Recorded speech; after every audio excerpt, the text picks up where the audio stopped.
any more mutants die.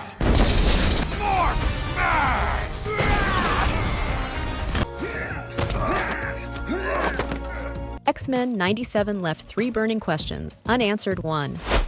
Is Wolverine really dead? Will Jean finally die this time? Is Marvel setting up Onslaught for the next season?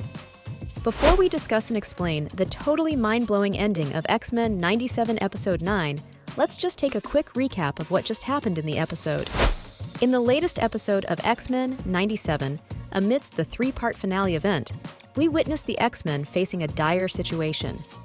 Magneto's devastating electromagnetic assault on Earth has obliterated the planet's magnetic fields, triggering an imminent extinction crisis.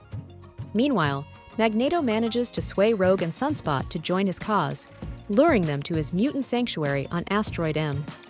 To confront the dual threats of Magneto and Bastion, the X-Men divide into gold and blue teams. However, their efforts are met with significant challenges.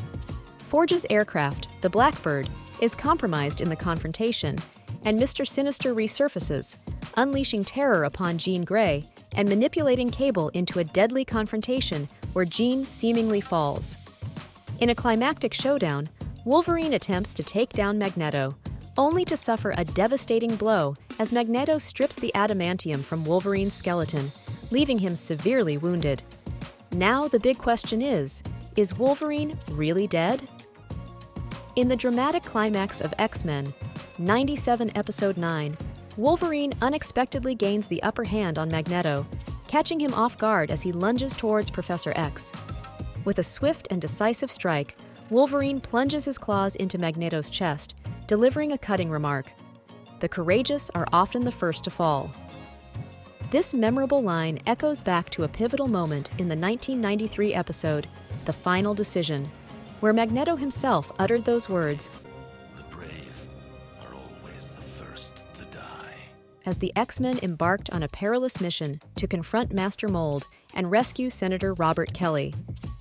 In a chilling homage to the iconic Fatal Attractions comic run, Magneto unleashes his formidable powers upon Wolverine in X-Men 97 Episode 9, mirroring a pivotal moment from the 1993 panel in Fabian Nicieza and Scott Lobdell's crossover event.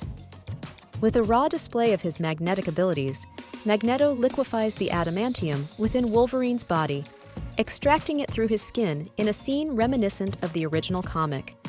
Though the outcome appears grim, it's unlikely that Wolverine has met his end. His remarkable healing factor, while not Omega level, is renowned for its resilience, enabling him to endure extreme trials such as this metallic extraction surgery. In Fatal Attractions, Wolverine survives Magneto's assault but undergoes a transformation, reverting to a more primal state and regaining his original bone claws until the adamantium is eventually restored in 1999. Will Jean Grey finally die this time? It may seem that Jean Grey faces a graver fate than Wolverine due to her lack of a healing factor. However, overlooking a crucial aspect of Jean's history and powers would be a mistake.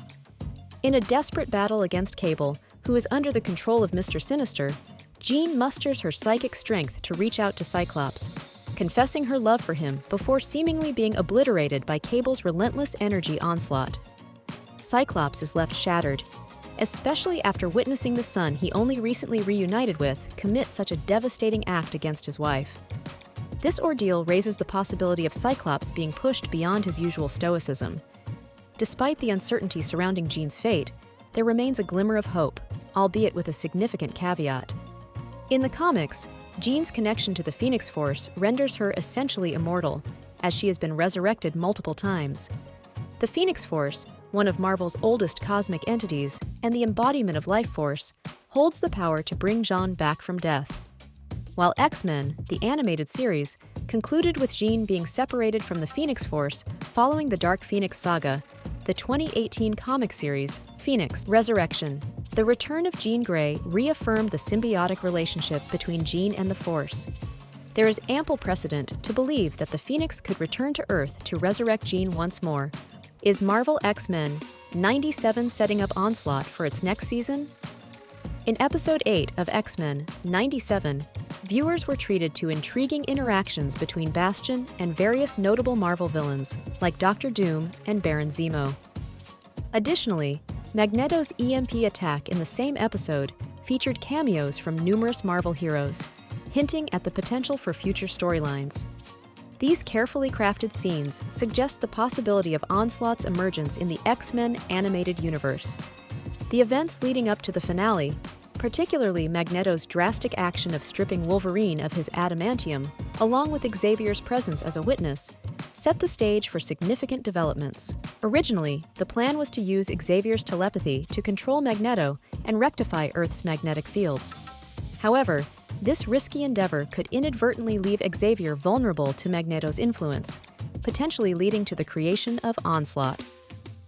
X-Men 97 has excelled at reimagining comic book narratives to enhance their plausibility, making an Onslaught storyline adaptation highly anticipated by fans. With the inclusion of Cable, the possibility of time travel adds another layer of complexity to the narrative.